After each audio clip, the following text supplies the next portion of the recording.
Welcome to Frank Talk.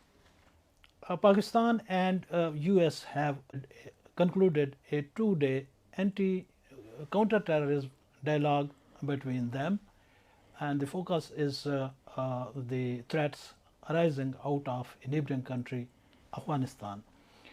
Before that, there has been dialogue on trade and investment, and there is another area of cooperation that has been identified, and there have been going negotiation on our climate change and energy. We have with us Dr. Tahir Jamil, and we will discuss in details the significance of this recently concluded 2-day dialogue. Welcome to show, Tahir Jamil sir. Thank you, thank you very much. Sir, what are the details and significance of this dialogue? As I was just going down the proceedings and the concluding comments on this dialogue, I was a bit happy, in a sense that we have a very a bitter experience of having American relations, that whenever our strategic partnership is over, as it has been experienced back in many times, and particularly after this exit of Soviet Union from Afghanistan, Americans never look backward and they go back into their isolation. But here I feel a bit happy that I'm a bit optimistic that the Americans are going to engage us, Pakistan, even after, as it was surmised that when the Americans' exit will be completed from Afghanistan, Americans will go back to their same situation of 1989. They will go back into isolation. But now, the way I have looked into the detail of the dialogue, they are talking about the trade, they are talking about the energy security, they are talking about the climate and environmental changes. They have made a working groups who is also going to hold their own dialogues in few days. So this is something very important for me, that as we are moving from an isolated type of cooperation in certain areas, we are moving toward a comprehensive sort of relationship, and this is a good sign for me. Dr. Saab, I was reading the press release issued by both of the parties. They were talking about expanding the landscape from our neighborhood to global and regional level.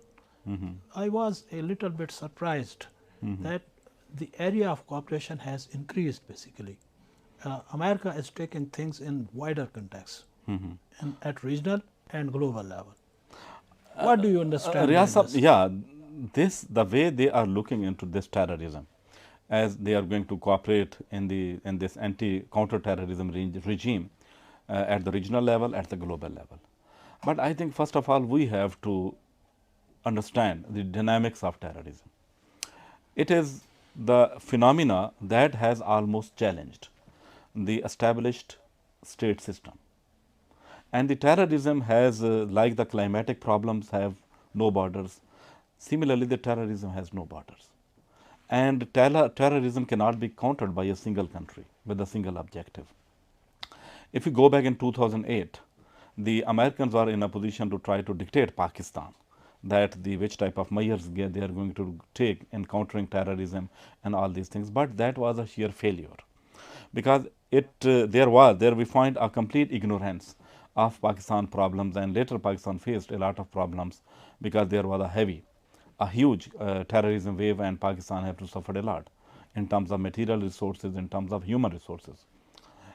And times and again, Pakistani diplomats and the Pakistani leadership and the governments have tried to exert on United States of America that this is not simply a war against terrorism. It has spillover effect on Pakistan's sociology and Pakistan economy.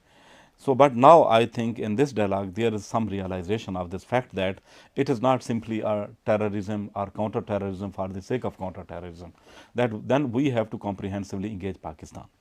And hitting all these three areas like the climate change, environment, because the recent flood in Pakistan has been attached with the climatic change which is taking place around Pakistan. And again, energy, this is a big problem Pakistan, because if we are going to be self-sufficient in the energy, many of our industrial problem will be over. Dr. Saab, Americans are saying that the Taliban regime in Afghanistan is not respecting the Doha Agreement, which brought them here in Afghanistan and have a rule in this country. But the same Afghanistan is supposed to be, is suspected by Pakistan that they are harboring Taliban Pakistan, which is involved in cross-border attacks in into Pakistan. And when you see there have been incidents in Peshawar, in Karachi, from Peshawar to Karachi, they have attacked and specially targeted law enforcement agencies.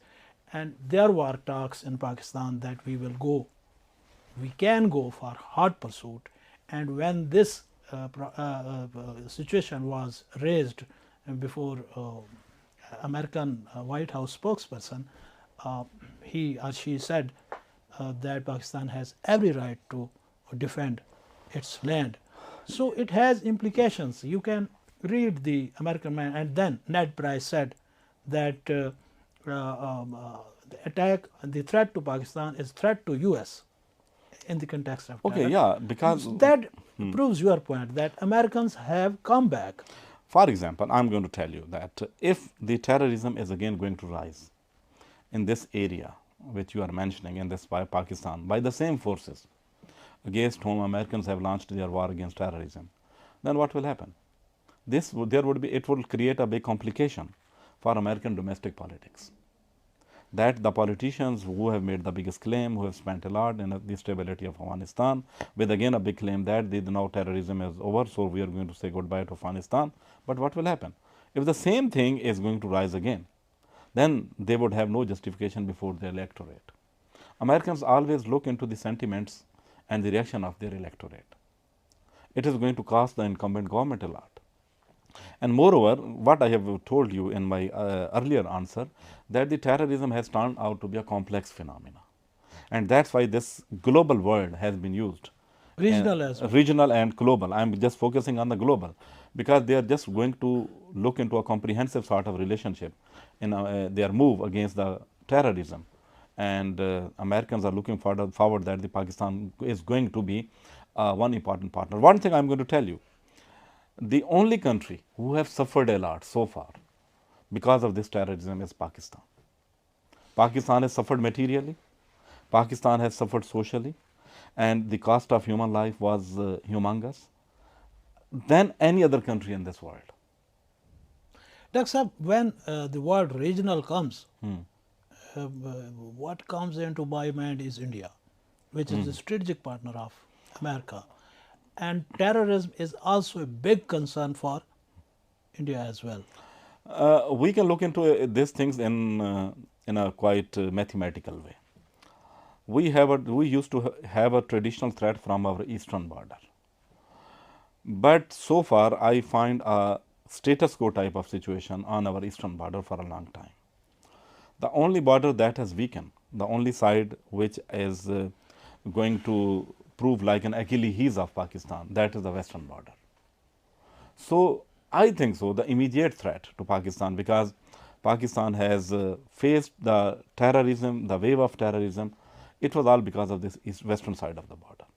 So the stability, now in my own point of view, the Pakistan stability is very much dependent on how much our western side is stable, western side is peaceful, and how much we are going to develop a trade relation, cross-border trade relation with the Central Asian nation and with Afghanistan.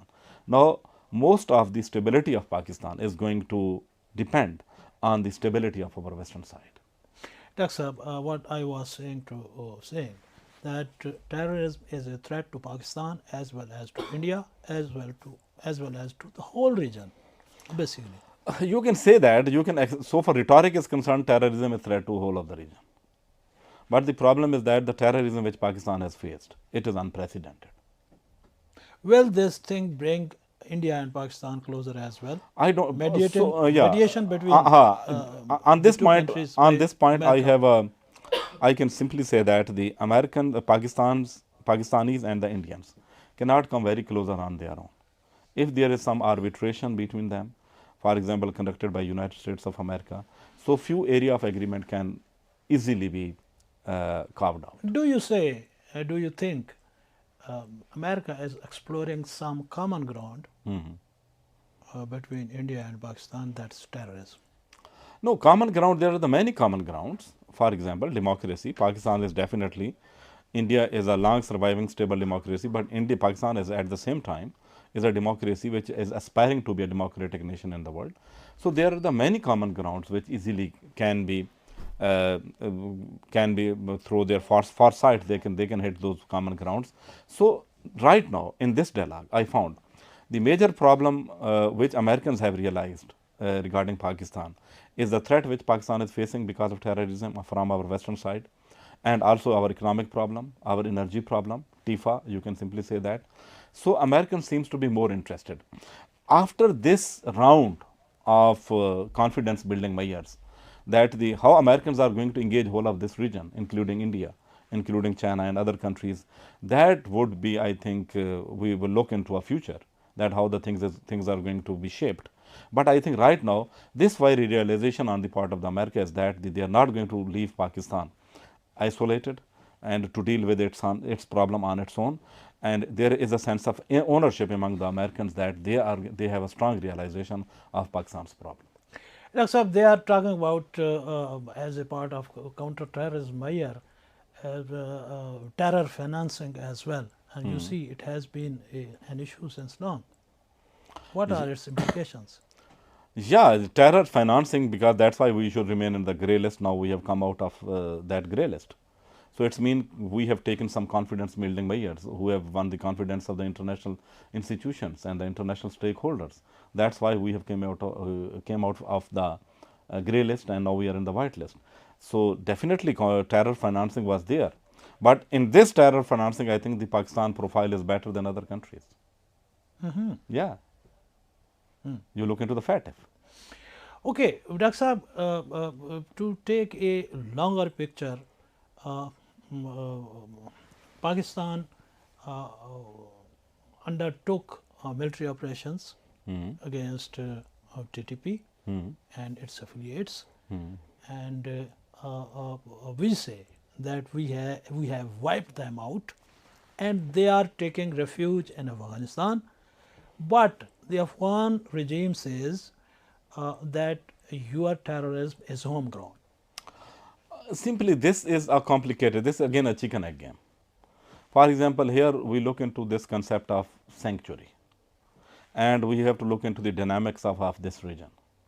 And still we have started to fence the borders, and that is not accepted by the Taliban. Okay, whenever we go for fencing, they came and they just demolished that. So what does it mean? So movement of the people, if I'm going to say that, is there is a zero crossing, no, it's impossible. So these are the areas which worked as a sanctuary for Afghanistan, for Pakistan. So, but I think there must be a realization on the part of the Afghanistan regime that the terrorism is not only our problem, terrorism is also their problem. Dr. And for the long-term can we stability, sketch out what sort of cooperation will go between America and Pakistan to force Taliban to comply with the terms of agreement that was signed in Doha? Again, once there was talk of air bases. Missen Saab, I think so, but still these are the preposterous to talk about all these things.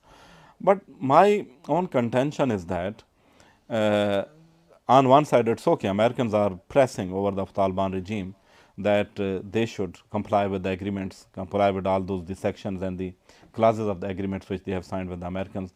But at the same time, Americans don't want to see that the Taliban regime should crumble, because otherwise the whatever will happen in Afghanistan, that is unimaginable. So they want some sort of semblance of stability over there. So that, but if this stability, Taliban want this stability for a long term, they have to engage on some constructive term with the regional actors, with the international actors, with the United States, with the Pakistan, and they always have to satisfy their grievances. So far, this cross-border terrorism is concerned. Dr. Saab, India has always been a factor as far as Afghanistan is concerned. Yes. There was war on terror, and India launched its own war on terror, insisting that it is Pakistan that should be attacked first. India is only a factor when there is a peace in Afghanistan. If there is a problem, Indians will go out. Do you think Americans will take Indians on? India, my own contention is that, and Indians will keep on sitting on the fences, and they will just look into, keep on observing the situation. If it is going to be beneficial to them in the long run, then they will jump into that. Otherwise, they will not jump into that. In this situation, which is a relatively hotter, I think it's better that Indians should stay on the fences. Thank you, Dr. Saab. Viewers, we will be back with some another issue. Till that, goodbye.